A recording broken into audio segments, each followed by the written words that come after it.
వాళ్ళ పెన్షన్ పెరగాలని చెప్పి పోరాటం చేసి వాళ్ళ పెన్షన్ భారతదేశం లెక్కలేని విధంగా పెన్షన్ పెరిగేటట్టు చేసింది.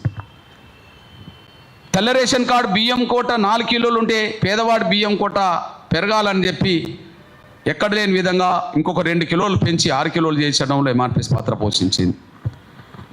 సెంట్రల్ యూనివర్సిటీలో తమ్ముడు ఆత్మహత్య చేసుకున్న తమ్ముడికి వేములకు న్యాయం జరగాలి, ఆ కుటుంబానికి న్యాయం జరగాలి, దోషులను శిక్షించాలని చెప్పి అందరికంటే ముందు ఉద్యమం చేసింది ఎంఆర్పిఎస్. ప్రణయ్ని దారుణంగా చంపితే అక్కడికి ఎవరు వెళ్ళలేని సమయంలో వెళ్ళి ఆ ప్రణయ్కి జరిగిన అన్యాయాన్ని ఎదుర్కొని పోరాటంలో ముందు వరుసలు నిలబడ్డది ఎంఆర్పిఎస్.